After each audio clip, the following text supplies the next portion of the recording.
ओम गम गणपते नमः। ओम सरस्वते नमः। हरि शरणम राधे राधे। अध्यात्म पर्व के सभी दर्शकों को दत्त जयंती की ढेर सारी शुभकामनाएं। जैसा कि आप सबको ज्ञात होगा कि आज दत्तात्रेय जयंती है, जिन्हें भगवान दत्त के नाम से भी जाना जाता है।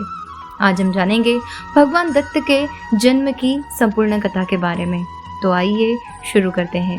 इससे पहले अगर आपको हमारे इस चैनल पर प्रसारित हो रहे सभी वीडियोस पसंद आ रहे हैं तो प्लीज़ हमारे इस वीडियो को लाइक ज़रूर करें, चैनल को सब्सक्राइब ज़रूर करें और इसे ज़्यादा से ज़्यादा शेयर करें। तो शुरू करते हैं।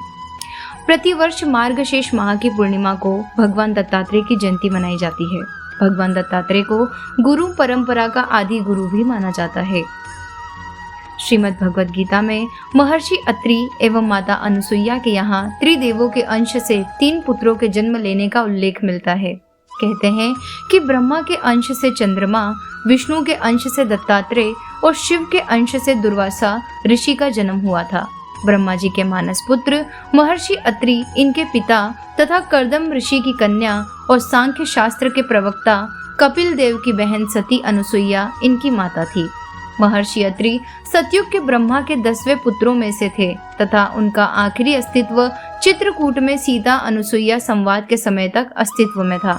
उन्हें सप्त ऋषियों में से एक माना जाता है और ऋषि अत्रि पर अश्विनी कुमारों की भी कृपा थी। ऋग्वेद के पंचम मंडल के दृष्टा महर्षि अत्रि ब्रह्मा के पुत्र, सोम के पिता और कर्दम प्रजापति व देवहूति की पुत्री अनुसुईया के पति थे। अत्रि जब बाहर गए थे तब त्रिदेव अनुसुईया के घर ब्राह्मण के भेष में भिक्षा मांगने लगे और अनुसुईया से कहा कि जब आप अपने संपूर्ण वस्त्र उतार देंगी तभी हम भिक्षा स्वीकार करेंगे।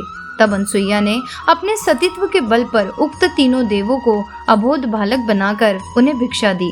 हालांकि यह भी कहा जाता है कि नारद घूमते घूमते देवलोक पहुँचे और तीनों देवियों यानी कि सरस्वती, लक्ष्मी और पार्वती के पास बारी बारी जाकर कहा, अत्रि पत्नी अनुसुईया के समक्ष आपको सतीत्व नगण्य है।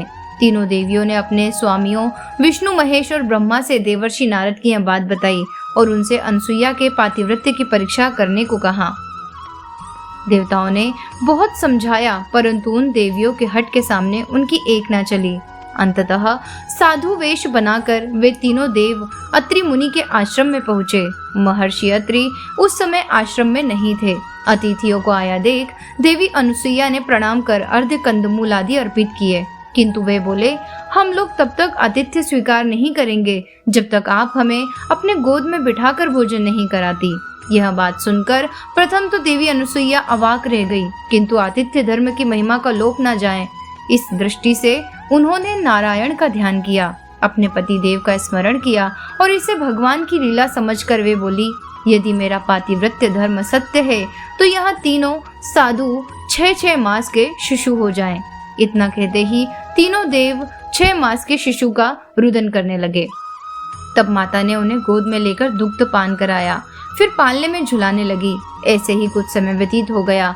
इधर देवलोक में जब तीनों देव वापस न आए तो तीनों देवियां अत्यंत व्याकुल हो गईं। फलतः नारद आए और उन्होंने संपूर्ण हाल कह सुनाया। तीनों देवियां अनुसुईया के पास आई और उन्होंने उनसे क्षमा मांगी।